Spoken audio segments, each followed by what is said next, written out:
Amen, Opo, yung iba naman may sakit, Oo. namamanata rito para gumaling yung magulang nila o Oo. yung kapatid nila na may sakit. Yung iba naman yung may mga mag-asawa na hindi magkaanak, pinanalangin niya na, "Namamanata ako dito, bigyan mo lang ako kahit isang anak lang, masaya na ako." Paano pa lahat ng Sobra ginagawa pa yun. nila? Na tumutulong or Tumutulong po sila, sa volunteer? volunteer sa PRAUS, minsan nagiging actors and actresses din, gano'n. Meron ba kayo nun na, "Gusto ko maging ano ako," meron gano'n ba?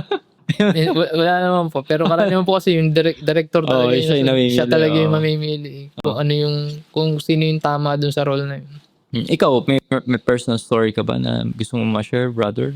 Sa'kin naman siguro, Yung naging impact sa'yo nitong senakulo? siguro kahit papaano nagka-interest ako sa buhay ng Panginoon.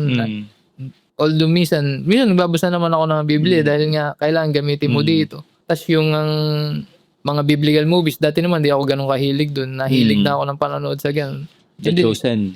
Opo, The Chosen, yung iba-iba, tas iyon yung Nagaya ninyo, meron ba kayong parang na-inspired nung habang pinapanood parang in-innovate nyo because sa The Chosen may Opo, ganun ba? marami po. Lalo po yung The Ten Commandments na halos yun yung kinokopya namin na maging istorya dito.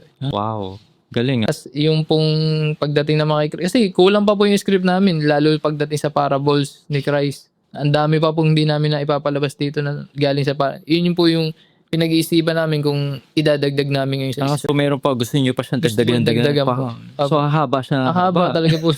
Halos yearly po, may nadadagdag, minsan isa o dalawa, kaya from, isang night 23 scenes kami, magiging 24 to 26 scenes siya a night dahil nga may nadagdag kami eksena na sumunod na taon. Ganun.